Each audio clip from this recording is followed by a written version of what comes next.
यानी कि 14 सितंबर 1949 को हमारे देश की राजभाषा के रूप में हिंदी भाषा को दर्जा दिया गया। तब से लेकर हम आज 14 सितंबर के दिन हिंदी दिवस मनाते हैं, जिस दिन को हमें पूरे हर्षोल्लास के साथ मनाना चाहिए, पर हम आज उसके महत्व के बारे में बताते हैं। अगर मैं आपसे पूछूं कि हिंदी क्या है, तो आपका उत्तर एक समान होगा कि हिंदी भाषा है। क्या केवल एक हिंदी भाषा है? नहीं, मैं नहीं बता सकती। कैसे? जब कदम कदम बढ़ाए जा, खुशी के गीत गाए जा के बोल पर हमारे कदम अपने आप जोश के साथ आगे बढ़ते जाते हैं, वह जोश हिंदी है। जब हम सुनते हैं, ए मेरे वतन के लोगों, जरा आंख में भर लो पानी, जो शहीद हुए हैं उनकी जरा याद करो कुर्बानी, तो हमारी आंखों में अपने आप वह आंसू झलक पड़ते हैं। वह आंसू हिंदी है। जब स्वामी विवेकानंद ने शिकागो में अपने भाषण के दौरान कहा था, मेरे प्यारे भाइयों और बहनों, तो पूरी सभा तालियों की गड़गड़ाहट से गूंज उठी थी।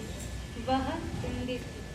तो हिंदी हमारे मन के भाव है, हमारा गर्व है, हमारा सम्मान है। वह हिंदी है। मैथिली शरण गुप्त की भारत भारती हो या महादेवी वर्मा की यामा, हिंदी है। परंतु आज हम इसके महत्व को भूल चुके हैं। आज हम माँ पिताजी कहने से ज्यादा अधिक गौरव महसूस करते हैं मॉम डैड कहने में। आज हम अंग्रेजी के भारी भरकम कॉम्प्लिकेटेड वर्ड कहने में खुद को शिक्षित महसूस करते हैं। माई हिंदी बैड कहने में हमें जरा सी भी हिचक महसूस नहीं होती।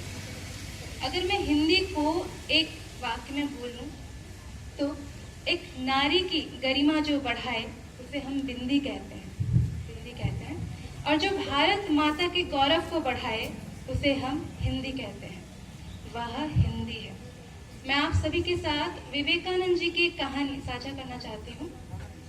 एक बार की बात है, विवेकानंद जी विदेश के दौरे पर गए हुए थे, तो एक अंग्रेज सज्जन उनके सामने आते हैं, अपना हाथ बढ़ाते हुए उनका अभिवादन करते हुए कहते हैं हेलो। तो स्वामी जी हाथ जोड़ते हुए उनका अभिवादन स्वीकार करते हुए कहते हैं नमस्ते। तो सज्जन को लगता है शायद विवेकानंद जी को अंग्रेजी नहीं आती, उस वजह से उन्होंने मुझे अंग्रेजी में उत्तर ना देकर अपनी भाषा में उत्तर दिया। परंतु उस अंग्रेज व्यक्ति को टूटी फूटी हिंदी जरूर आती थी। उस सज्जन व्यक्ति ने कहा, हिंदी में कहा, आप कैसे हैं? तो विवेकानंद जी ने कहा आई एम फाइन। यह सुनकर वो सज्जन व्यक्ति चकित हो जाते हैं कि अरे इन्हें तो अंग्रेजी आती है। तो तुरंत स्वामी जी से पूछते हैं कि स्वामी जी, यदि आपको अंग्रेजी आती थी तो फिर आपने मुझसे अंग्रेजी में बात क्यों नहीं की? तो जो विवेकानंद जी ने उत्तर दिया वो महत्वपूर्ण है। विवेकानंद जी कहते हैं कि जब आप अपनी मातृभाषा अंग्रेजी के सम्मान में मुझसे अंग्रेजी में बात कर रहे थे, तब मैंने अपनी मातृभाषा हिंदी के सम्मान के लिए आपसे हिंदी में बात की।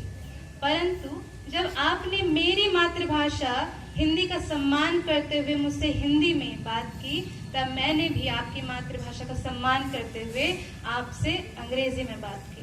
तो बात बहुत साधारण सी है। कोई भाषा छोटा या बड़ा नहीं होता, कोई भाषा श्रेष्ठ या कोई भाषा हीन नहीं होता। बस आपको ये समझना है कि हमारी जड़ें जो हैं वो हिंदी हैं, और बिना इस जड़ के भारत रूपी जो समाज है उसका उत्थान नहीं हो सकता। भारतेंदु जी की कुछ पंक्तियां मैं आपको बोलना चाहूंगी उनके शब्दों में।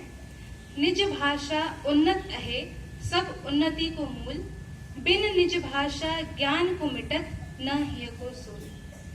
क्या एक दिन हिंदी दिवस मना लेने मात्र से हिंदी की वह गरिमा वापस आ जाएगी?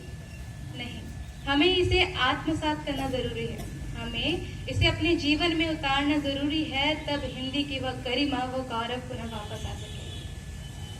आज हम राजभाषा शपथ लेंगे।